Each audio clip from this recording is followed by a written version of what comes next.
is round 2 of the Vodka O Australian GT Championship. All drivers had been eagerly anticipating Sunday's hour-long race. Well, it's time to flick the brain to endurance mode, and Mark Eddy leads us away. No Tony Quinn on the grid for this one. The diff in the Aston is gone, and there's carnage at turn 1. Victor Zagami in the Porsche off the road, and with damage and one headlight. Absolutely, there was a problem with one of the Moses there too. Had a big lock-up in turn 1. Lost a couple of spots there. It was Ash Samadhi by the look of it. Oh, and he gets a bump too. Jason Richards is starting in the 430 Ferrari of Nico Halloran. And Jason, he might not be racing full time, but he still knows how to hustle. There's a bit of V8 supercar push and shove there from Jason, that's for sure. Vodka replay here. Zagami in the Porsche 997 Cup car. And Ash Samadhi too. He locked it up in front, but Zagami's lucky not to take someone with him. Absolutely, that was very, very close. There was quite a few close calls there. Greg Crick, here we are on board with Greg now. Vodka replay. To the left is Ash Samadhi. Ben Eggleston's up in front.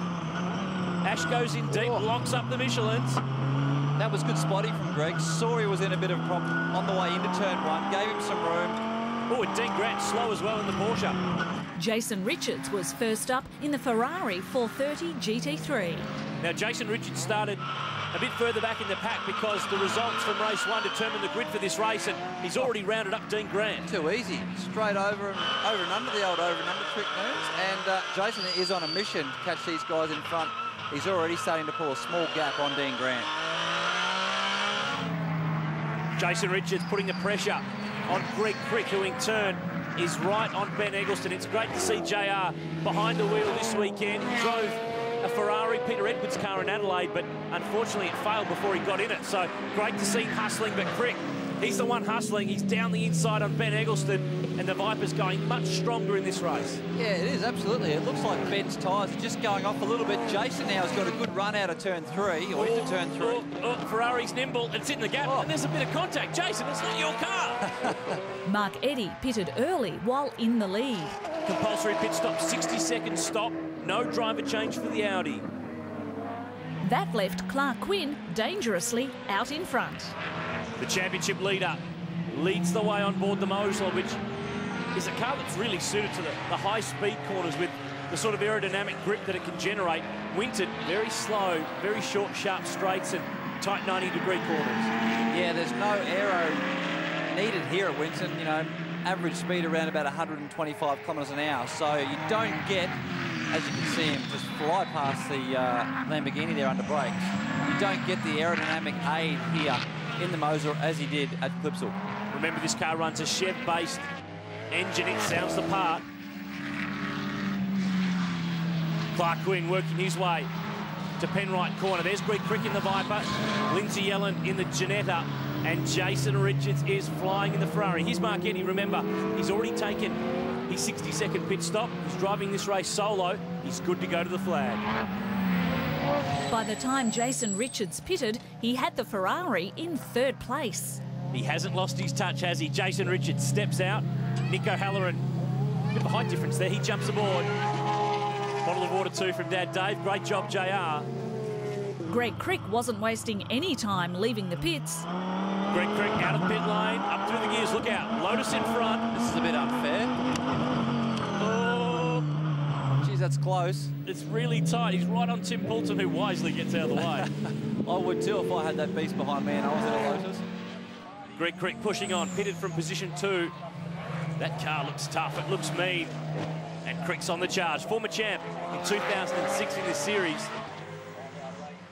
After a good showing in race 1, Dean Grant was perhaps further down the order than he would have liked. Dean Grant getting a move here on Nico Halloran, and they found a problem with the Porsche after race 1. They've actually had to fix up the suspension on this car, but it's looking okay. Daniel Gaunt to step in at the pit stop, a very good, fast young Kiwi. And now Dean Grant hits the lane, 40 kilometres per hour from that line. It's a slow, slow run down here. Remember, 60-second stop time, so no need to rush. No need to rush. Optional to turn the car off if you wish. Now, all I've got to do is get Daniel in the car, make sure he's strapped in correctly, and give him a good run to the checkered flag. I think you're going to see a very, very fast Porsche towards the end of the race. Ben Eggleston threw the race a curveball on lap 24. Problem for the Aston. Ben Eggleston is limping. And I think he's left some oil behind, because there is the Bundaberg Lotus in the sand. Tim Poulton is off at the second last corner. He's not the only one. Off. Nico Halloran loses the Ferrari. Lucky not to end up in the sand. That's into turn 11, just before pit entry. Obviously, these guys aren't looking at the oil flags that are out. Safety cars come out. There's obviously a lot of stuff on the track. And now Clark Quinn, the race leader. So under safety car, he's taking his pit stop. This could be a masterstroke. Absolutely. And look at the cleanup that's required. Ben Eggleston has left oil all the way on the way in pit lane. So Mark Eddy's the first car behind the queue. Daniel Gaunt on board the Porsche now. But have a look at the amount of sand that's required to soak up some of this oil. It's a lot of oil he's dropped out there. Clark Quinn on the back of this train. Now, hearing from race control that the Penfold Audi safety car will step aside and the whole field, bar Clark Quinn, will be waved through and come around to form up behind the Mosler for the restart. They're going to be pressing on this outlap to try to get back around, form up behind Clark, so that they've all got a good shot at the restart. And what this does is it bunches it up. We will have, effectively, a sprint race to the checkered flag. Clark Quinn has done an absolutely perfect job with the strategy here. Effectively, he's a lap up on everybody, but unfortunately with the safety car, the way it's played out, the safety car's let everybody pass. They're going to press on to get right round back onto the tail of Clark Quinn and have an even sprint to the finish. Then, when the racing resumed, the contest really began. Clark Quinn leads us back for the restart. Lindsay Allen in the Ginetta is a lap down. Look out, the fast boys are coming. Eddie second. We're on board with Greg Crick in the Viper. We're going past Angelo Lazaris. We're past Yellen and we're passing Eddie. Massive restart for Greg Crick. Gets a little bit loose on the exit of turn 1. Mark Eddy back up the inside of the Jeep here. Big move. That's a big restart. And Eddie gets the spot back. But what that's doing, it's letting Clark Quinn off the hook. And the Mosler, look at the margin he's got already. Clark's already got 10 car length gap on everybody. Daniel Gaunt closing in. We'll see him at Phillip Island and Bathurst with Tim Slade in the Lucky 7 Falcon. But at the moment, he is charging. This Vodka Row Porsche is one of the fastest cars on the road. You can just see the difference between, not taking anything away from Dean Grant, but the attitude of this car is a lot different now with Daniel in it compared to what it was with Dean in it. He is flying. Daniel's a very experienced Porsche driver, regularly races got hard. A good run here. Yeah, he's got a great run up the inside here. He's beaten Craig Baird in New Zealand in the GT3 Cup, and he's on the charge towards the front. He picks off Greg Crick. He needs to get past the Audi, and now the Mosler. Here comes Gaunt, pressuring Eddie. And look, who's coming? It's Berto. Berto, one of the most experienced guys in a Porsche here. Now listen, Berto's going to try to hang around the outside of Greg Crick here. He'll be on the inside of turn 9.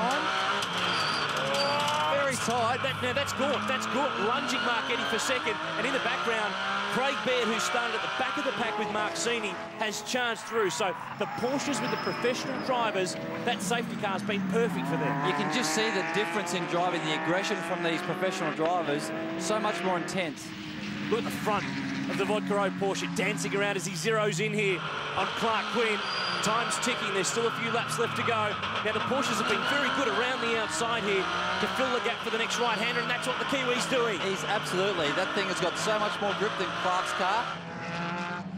The tyres are just going away on the Moser a little bit there. Mark Eddy's right there in the mix. Craig Baird's right behind him. This is a great finish to this race. Gaunt has cleared away.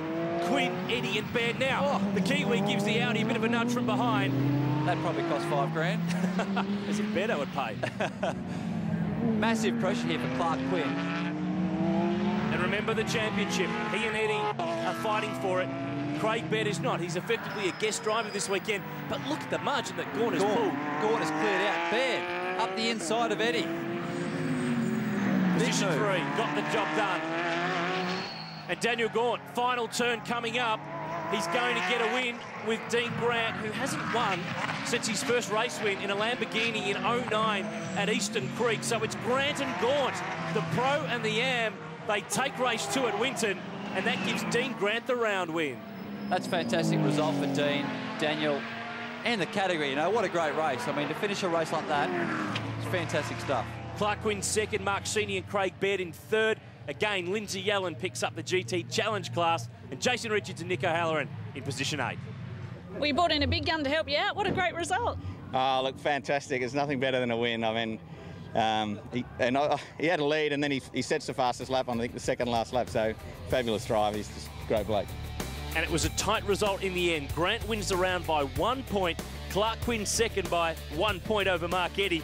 Lindsay Yellen, great job in the Ginetta. He picks up the GT Challenge class round win. In the championship, Clark Quinn still leads the way, 12 clear of Mark Eddy, and 24 points cover the top 4 cars. Tim Poulton now leads the way, the Lotus on top in GT Challenge. But it's Grant and Gort who stand atop the podium in round 2 at Winton.